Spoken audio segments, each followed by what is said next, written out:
I'm Barrie Cassidy, And I'm Tony Barrie. and this is the podcast regarding Australia, Back Barries. And I'm back from an extraordinary experience at the Garma Festival in remote northeast Arnhem Land. Maybe a couple of quick reflections on that later on. And Tony, you've got some more polling for us. But this migration issue that's been tackled now by Federal Labor, quite unusually, Minister Tony Burke had to postpone a National Press Club speech because the party's not ready. The internal discussions, the debate is still going on, in earnest, unresolved. Now, I'm not privy to the detail, but let me have a stab at the competing approaches. You would have, I think, on one side, you would have the pragmatists, the poll-driven, media-conscious type, who will argue for a number, a political number that embraces the kind of media opinion, embraces the poorly informed critique around the issue, a number that will help them solve the problem. And then you'll have those who want to rely on the logic, on the fairness, on the migration as an economic issue. Where are the needs and how do we fill them? Those who want to do the right thing by the country. Now, the former is easy, you just disarm your critics. The second is harder because you'll need to use your powers of persuasion and your intellect and your logic. Which way will they go, Tony? I think politics will trump policy, as it normally does in the modern political landscape. The government is clearly a bit spooked about immigration. It was a very untidy week for them. I think they did the right thing by pulling down the National Press Club speech. Yes, there's a bit of bad media about it, but no one's going to remember that when they cast their ballot. That is really something for the sports fans to remember. But in our poll that was released this week for the AFR, immigration is still the fifth most salient issue. Cost of living remains head and shoulders above everything else, the number one issue. Then healthcare, housing affordability, which of course is related to cost of living, and then crime and public safety, then immigration. That was an important issue for 28% in their top three, 28% of Australians. But that's down 8 points since February. So in February, there was a lot of media about it. That's when kind of One Nation really started turning up the volume on that issue. And of course, the more people hear about it, they start thinking about it, they start developing their opinions on whether they agree or disagree. And so it spiked to 36%, which is a significant number. Now it's down to 28%, which is still a significant number. After the rate of immigration is the fifth most important issue, it just falls away down to, almost single digits. Climate change was the sixth most important issue at 11%. So well down from the 28%. And that's a massive fall from pre-2022 election when it was around 30% number one issue. Because now a lot more people are satisfied with the policy. A bit of that, but also in focus groups we ask them and they're just like, look, I'm just trying to make ends meet, and they use language like, I'm just surviving, sort of I'm not living anymore, I'm just surviving from paycheck to paycheck. So that has now become so pervasive and so entrenched. But immigration is still, a very motivating issue. We know that for some One Nation voters, it is the most important issue for them. In our last poll, we asked One Nation voters, why are you voting One Nation? 11% of those One Nation, so 11% of 30% of Australians, said immigration was their number one issue. But as we found before, the dominant narrative for those people is anti-two-party system. Yeah, but you see now, that is such an important factor, that it's a big issue with One Nation, and the government's got one eye on that development of the rise of One Nation. It's at 28%. But when they take this decision, depending on what decision they take, there will be saturation coverage in the media, and then it will rise again. It'll become a more important issue. And this is why I think this is a fundamental test of the Labor Party as to whether they're going to do what's right for the country, or are they going to do what's right for them in terms of boosting their chances of winning the next election. It really does come down to a heavily political decision. When you consider the numbers that are around 300,000 now, and I think the budget forecast was for 230,000. Now, that was probably too low, but it's in the budget forecast. So that's another element that they have to deal with. Well, I think the 2025-2026 forecast was 255,000 and it ended up being 290,000. 2026 to 2027 is forecast for 245,000 and then falling down to 225,000 a year. Right. One Nation has come out and said 125,000 cap with a focus on business, skilled migration. Nowhere near enough. Yes, well, the business community is arguing that because of skilled labour, really important part, healthcare workers we've talked about before, whether it be specialists, nurses, pathologists. It is a significant part of the workforce and a really important part of the workforce. But family migration is a bit of the Achilles heel for Labor on this, and that is something that voters do identify in focus groups that is sort of over-indexed in terms of the overall migration pattern. So that sort of is starting to cut through that sort of narrative. But this is an issue that has to transcend that. I think the outcome will tell us a lot about the modern Labor Party, and I want to refer to an email from Gil Harris in the Hunter electorate. I'm a Labor member, goes to all their meetings, a long-time supporter. It is becoming increasingly difficult to support the party. The party is shifting to the right under Anthony Albanese. That's interesting, isn't it, given his political background, culminating in the carefully orchestrated pretense of unity at the National Conference. Now, the email identifies ties to the US, AUKUS, Israel and Gaza, the appointment of Gillian Siegel as the issues that departed from fundamental Labor principles and values. And I would add, and I think gambling advertising would have to be on any list, and especially right at the moment. So, Gil, I'm 100% behind that. I'm personally stunned that the Labor Party engineered or manipulated an outcome at the last conference to have Ed Husic as an outlier in his own party, because he is not on any of those issues. They're the kind of issues that he talks about all the time. He wants a better balance between Israel and Palestine, for example. These are the kind of principles that he espouses, and I would argue they are mainstream among Labor Party supporters. But somehow they managed to engineer this conference, and I was surprised at the lack of curiosity from parts of the media about how they managed to do that. Yeah. It was an interesting email from Gil, and of course, Hunter electorate, where he's from, as a Labor Party branch member, is the epicentre for One Nation. Hunter electorate is almost certainly going to fall to One Nation if an election were held this weekend. And I suspect that even at the next election, even if One Nation comes off the boil, it's still in the danger zone for Labor. And so members like Gil, who are obviously great contributors to the Labor Party movement, are going to be feeling crunched there because they're going to be dragged from their centre. I thought the convention was fascinating. I think there's a real risk of these stage-managed shows. I mean, voters are so disengaged from these conferences anyway. I don't think it hurts to have a proper debate on the floor. I think it's a healthy thing. I think it's good for the membership. And, the Liberal Party's been guilty of this in the past, of trying to look unified. John Howard was always pretty good at allowing debate.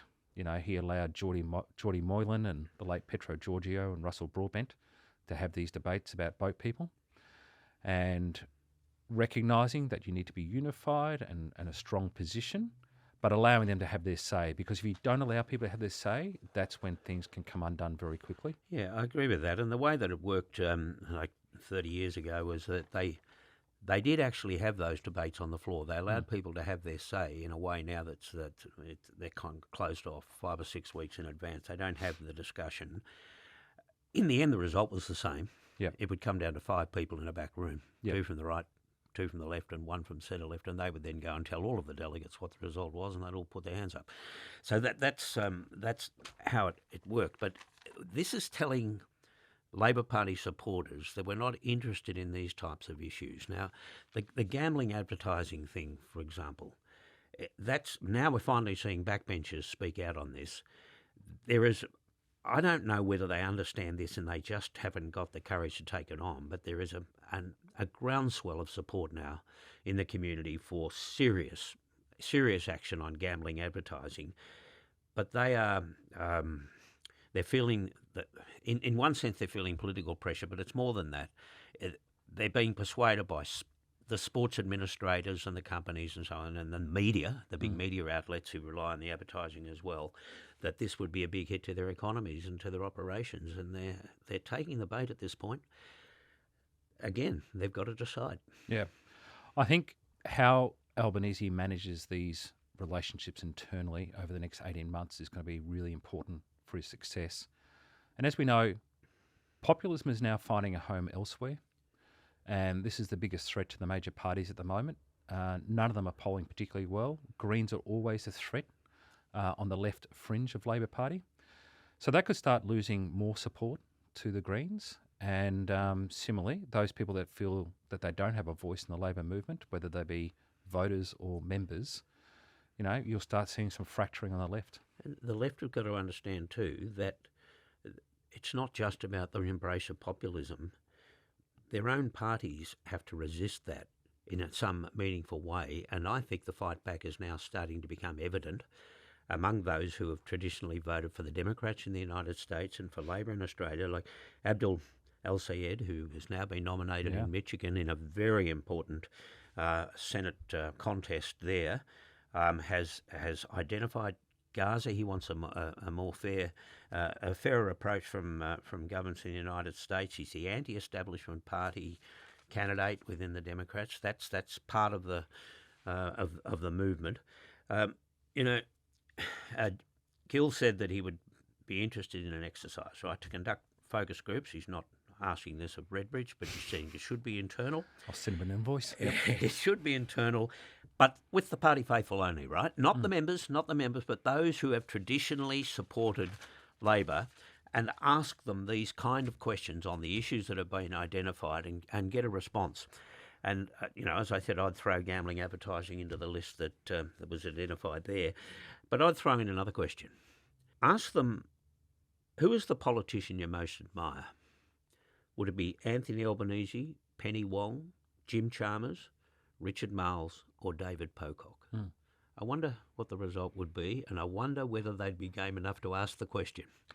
Whilst I'd love to do a focus group of Labor Party members, the real forum, of course, is convention. But the members are different to the supporters. I'm talking supporters. The members get manipulated just like everybody else did at the National Conference. I'm talking about the supporters. Yeah. They're a different breed, and they're the ones who vote in their many, many millions. Yeah. I think that would be an interesting exercise to see which leader. Our federal poll that was out this week was interesting. I think the dominant narrative at the moment is the rise of One Nation and the collapse of the coalition vote. What's being forgotten is Albanese is in a bit of trouble, in my point of view, and I've been saying this for some time, but he's still net minus 19. Dutton was net minus 20 on the eve of the last election. Everybody talks about how unpopular he was. Well, Albo is neck and neck with him. Labor have lost positioning on who is best to manage several issues. They used to have leads on 6 issues, 6 of the most salient issues. They've now down to 3, and 2 of those leads are highly contestable, which is cost of living and housing. They've only like a point ahead, so it's all margin of error stuff. There is a lot of concern if you're a Labor supporter for how Albanese is travelling. He's also weighed down by the price of housing right now. That's got to hit a real sweet spot for Labor, in my opinion, at the next election. We won't really know whether that policy has been successful or not until election night, because there's a long way to travel. But there's already perceived losers and few perceived winners. And what I do know in politics over a very long time is those who feel they've lost are far more animated and angry than those who feel they might have benefited by a policy. So you go back to the Howard Costello government with tax cuts and wage growth and so forth. They voted more because they were worried about Latham wrecking it more than sort of wanting to reward Howard and Costello. They don't sort of really sit there and sort of say, this is a fantastic government, I want to give them my vote. It's always those people who are concerned about what they're going to lose or what they have lost. So, there are some challenges for this government. Yeah, I think part of the low Albanese numbers has to be that there is this general feeling that this has been a government that has operated fairly efficiently. They're certainly free of chaos. It's been stable and stable at a leadership level. But there are a lot of people within the Labor Party, among their supporter base, that are not satisfied with the progress that's being made. And therefore that reflects in Anthony Albanese's personal numbers. Yeah. What do they say about the raw numbers and your latest poll about the prospects at the next election? One Nation were up 2 points to 31%, so they lost a bit of vote share after the National Press Club speech, where she offered some policy prescriptions. and that's now returned to where it was pre-National Press Club speech. I think what that shows is that for One Nation supporters, grievance mobilises far more reliably than policy. And the lesson there, if I was James Ashby, is stick to the grievance. And Labor were down to 29, 1 point. Coalition had moved up a few points, and the Greens had lost a couple of points. But I think we're going to see this seesawing. That vote in focus groups is so soft. Like, it is literally, I think, one morning someone might wake up and saying, bugger it, I'm going to vote One Nation.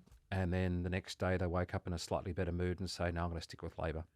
Yeah. And then maybe a week later they might go, I might go to the Liberal Party. So it's going to start bouncing around, I think, for quite some time, particularly with the housing market and the taxes they introduced to sort of see how that washes through. It might be a great bonus for the Labor Party and their vote might go up. It could, however, push their vote down.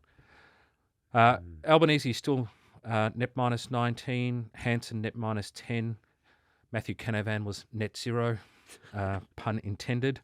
He'd moved up a few points. Pocock was net plus 10. He still had a sort of relative name ID. Still a lot of people say they've never heard of him, which you'd expect for an independent senator. But his numbers were quite impressive for an independent senator. John Howard we threw in just for kicks, and he was net plus 22. So I think a bit of sentimentality there, especially, last time anyone would have voted for him was 19 years ago. Yeah, okay. So anyone under the age of, 30, 38, 37 would never have seen his name on a ballot paper. And how do the Victorian numbers contrast with that? Because we're about to get to an issue where I think that is one that is deeply troubling for Labor facing re-election. What do they say? Yeah, we did a poll immediately after the change of leadership from Jacinta Allen to Ben Carroll.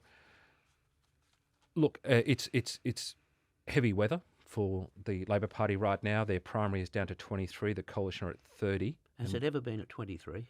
No, that is catastrophically low. It's gone down. But it was a very untidy week for Labor. You wouldn't expect it to always go up. I mean, people sort of ask you to get the crystal ball out. The limitation with polling is you don't know. When Scott Morrison took over, Labor's vote went up. The coalition stayed at historic lows for a very long time in the months following. And then, of course, he came with a wet sail and won. So that's one situation. Kevin Rudd, when he took over as opposition leader, admittedly not as Premier or Prime Minister, it was instantaneous. The contrast between John Howard and him was he's a new, younger version of an economic conservative, which was Kevin Rudd's calling card. So that was another example. So, Ben Carroll's now got an opportunity as the new Premier to paint that canvas. The most significant finding to me in the poll that we did for the AFR was both Ben Carroll and Jess Wilson, the opposition leader, are largely undefined in the public's eye. So only 47% of Victorians had a defined view of Jess Wilson, which was favourable or unfavourable, and 57% for Ben Carroll. So whereas Jacinta Allen was largely defined, and unfortunately for Jacinta Allen, they didn't really like her, it's very hard to change those perceptions. You can run a fantastic advertising campaign that will make some people reconsider, but you have to spend a lot of money on it. And but now they've got a bit of a blank canvas, Labor, so they can paint Ben Carroll. He grew up in Airport West, and he worked at Kmart for, I think, 8 years. So expect him to be at Kmart doing doorstops, once or twice a week. He's got a great backstory. And if they can paint that backstory really well, I would not rule out a miracle Labor win. He's got a great backstory, but now I'm about to tell you about the Labor Party's backstory, right? Yep. And he's got to deal with that, and that's why he's furiously every day trying to build this divide between him and the two previous leaders, and particularly Dan Andrews, because this is the development this way. I mean, the big build is always going to be front and centre, and the corruption that went on there. But this one that came out this week with the Anti-Corruption Commission, IBAC as it's known in Victoria, it's the Victorian version, and the findings that they've came up with. And just for the benefit of those outside of Victoria, don't have to follow this every day of the week, this came about essentially because of a wage negotiation with firefighters. Hard to believe. but that's where it started. The whole thing got toxic. The union leader was Peter Marshall. He knew only one way, take no prisoners approach, and he treated Labor MPs and as public servants basically to the union movement. He figures that's the way the system works, right? That's the way it should work because the unions, the Labor Party rely on the unions. The relevant Labor minister was the Emergency Services Minister, Jane Garrett. She was a responsible, decent person, a person of integrity. She was clearly bullied and sidelined in the end. In fact, Dan Andrews told IBAC that the relationship between Garrett and the union had become dysfunctional and she could play no useful role in resolving the matter. She eventually quit when she couldn't agree with the negotiations and sadly died of cancer since then. Once she left negotiations, in fact, she left negotiations, was still the minister, and all of this went on behind her back.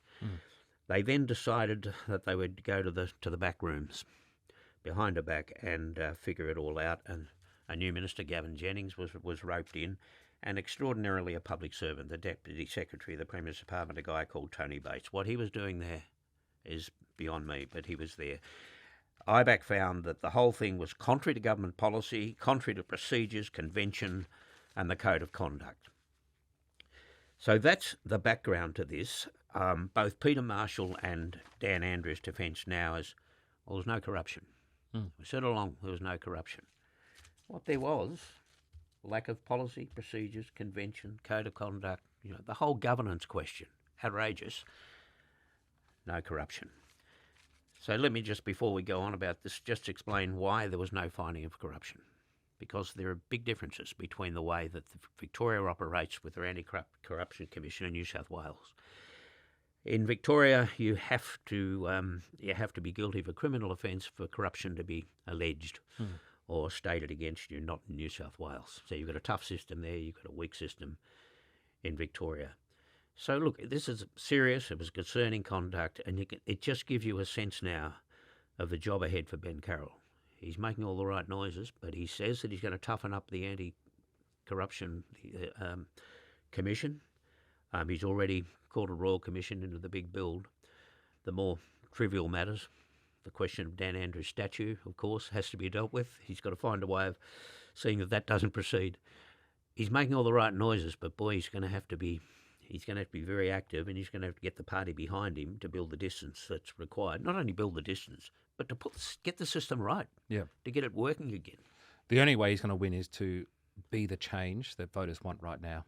That's why he's differentiating himself madly from Daniel Andrews in particular. And that was the failing of Jacinta Allen, and we used to talk about it when she initially became Premier, was that in focus groups they'll just like, well, she's the acting CEO, or, he's the puppeteer and she's the puppet. And she failed to really put distance between herself and him. And so that's the challenge for Ben Carroll now. If he can do that, as I said, he's a decent chance of winning. I thought the IBAC report was a bit of a snoozer.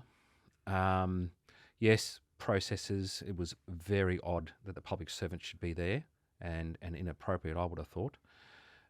Unfortunately for Ben Carroll, he was on the record in Parliament as saying that he not only regarded that public servant as a good public servant, but also as a friend, which is a comment that's come back to haunt him. Well, he's now Secretary of the Education Department, but he's on leave. Yeah. So I'm not sure whether the support is there anymore. Yeah.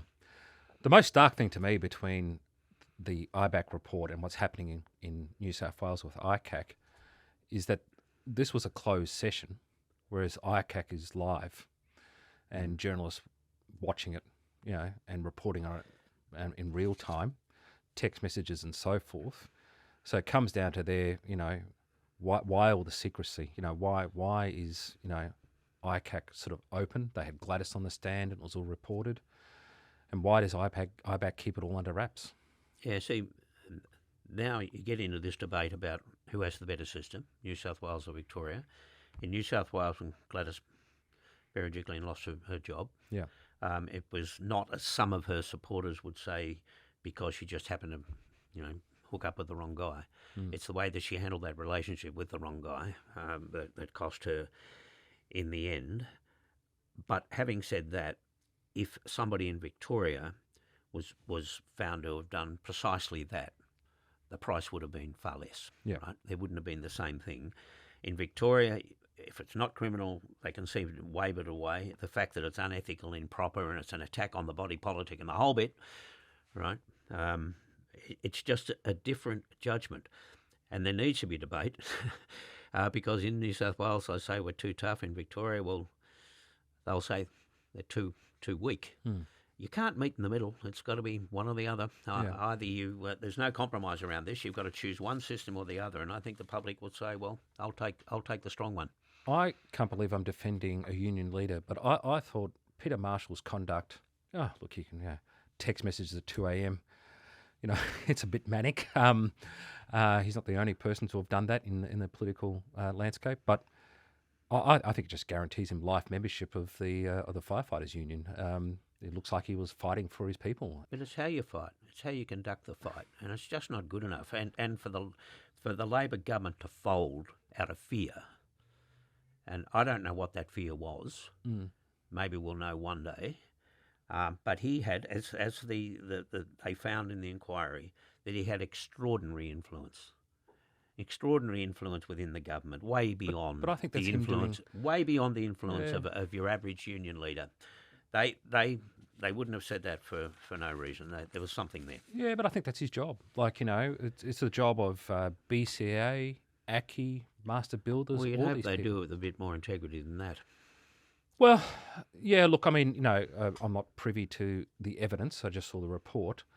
But again, if you're going to use your leverage, and fight for your people, then, that's your job. And as I say, I can't believe I'm defending a union leader, but I don't see that is prima facie a bad thing. Well, look, I'm sure week after week we'll have situations where you're defending a trade union leader against me, and I'll enjoy the conversations. But let's take a break. A couple of things coming up yet. Well, we're back. An email for you, Tony, from Rick Sandolini. Enjoy your podcast, but what grates with him is this reference to the country. Is it in the right or wrong direction, going in the right or wrong direction?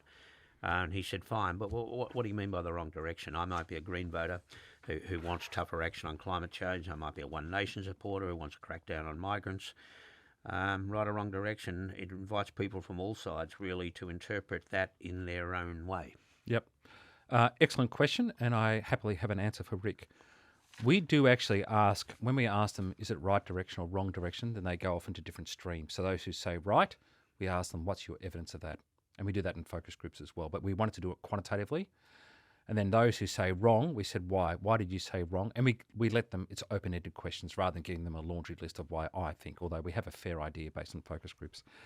So those who said wrong direction, which was around 62% of the population, 27% said it was cost of living. That was their indicator or their signpost that the country was heading in the wrong direction.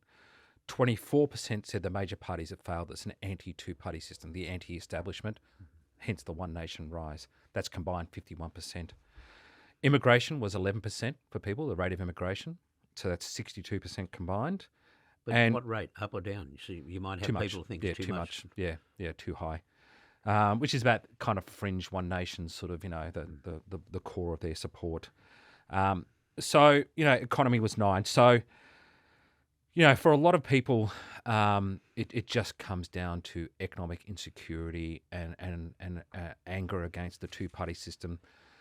They still think the coalition are unforgiven for that last term, where they feel that, progress wasn't made on some of these key issues, so they're not even ready to contemplate. I think the point Rick is making, it does pick up dissatisfaction on the right and the left. So it's not really a guide for governments about what to do with it, because it depends where the grizzle is coming from. Yeah, we test it just because it gives a bit of a mood sentiment. We'd like to test it from different points of view. That's a bit one-dimensional, right direction, wrong direction. So we ask things, and we've discussed it before. Do you think the next generation will be better off or worse off or the same? We ask, do you think your personal circumstances will be better in 5 years' time? And that, again, is very negative. So you approach it from different points of view to get a bit of a clearer picture. And that is basically what is underpinning One Nation support. That grievance, that anger, that frustration. They feel Labor is not meeting their objectives when it comes to giving them a better Australia, which was their election promise, but they're not even remotely interested in the coalition at the moment, and they feel that they're not ready for government. They're not forgiven for their last term, and so I think we're going to see a sustained one nation vote for quite some time yet. Right. Well, just a program note on the visit to the Gama Festival in northeast Arnhem Land, and it's one of the most remote parts of Australia. It's isolated for 6 months of the year. The fact that they can, in such a place, invite 3,000 people in, put them in tents. You get a tent and a stretcher. That's it. But 3 meals a day. As a logistical exercise, it's amazing. But also bringing all the cultures together, and it's a fascinating thing. What on the politics of it though is. What struck me is that there were 5 ministers there. None of them addressed the question of the voice, and some of the Indigenous elders also said we've got to talk about the future. Some of them talked about the future in terms of what we need is a new land council, a new system. I think that's the aspect of it that the government might not have expected when they said let's look at the future. But a lot of people that I spoke to expected something on the voice. They wanted somebody from the government to explain why they think it failed to the extent that it did. Is the public mood that somehow Australians are too, or the rest of Australia is too generous to Indigenous Australians? What is it? They would have liked some kind of explanation, but most of all, they wanted to know what now. And the voice was part of a solution to a problem, and that solution is no longer available, then what is the solution? Where do we go now? How do we reach out and have input into the processes? Nobody attempted to explain that, and I think that was a bit disappointing to a lot of people. Just the final one, the great Jetstar debate. Now, you travelled extensively, Tony. I'm sure, though, that most of the clients you have would never introduce you to Jetstar, but nevertheless, let's play a hypothetical, right? Overhead luggage. Are you prepared to pay $25 for the privilege? Well, I have flown Jetstar, and who was that client? they Name make them. me want to fly Qantas. That's how bad they are. So, and I can't stand Qantas. So,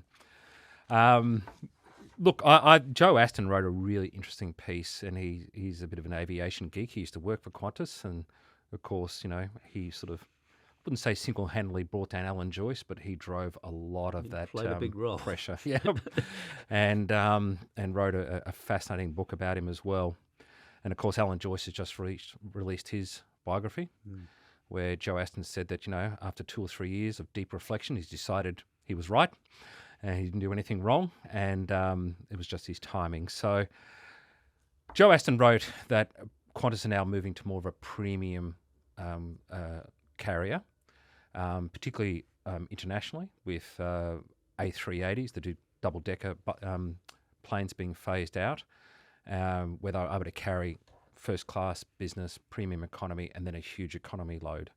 And now they're just going sort of Dreamliners are sort of doing most of the heavy haul there. So that obviously means less passengers, especially in economy. So there's going to be some fluctuations with prices, and it's just going to become a premium brand as opposed to economy. So I think that is the experience in Europe, and look, it's a model that I think works pretty well. Yeah, look, I don't like the idea of people having to pay extra money, but if it deals with the luggage chaos that goes on inside the cabin on Jetstar flights, and if it invites people to put your luggage underneath and sort of trying to address some of that chaos, and it's not such a bad idea in that sense. Well, that's it for this week. This podcast was made on the sovereign lands of the Wurundjeri people. It was produced by Daniel Simo. Video production, Yuji Shimada. The executive producer is Hannah Parks. I'm Barrie Cassidy. And I'm Tony Barrie, and this is Back to Back Barries, a Guardian Australia podcast.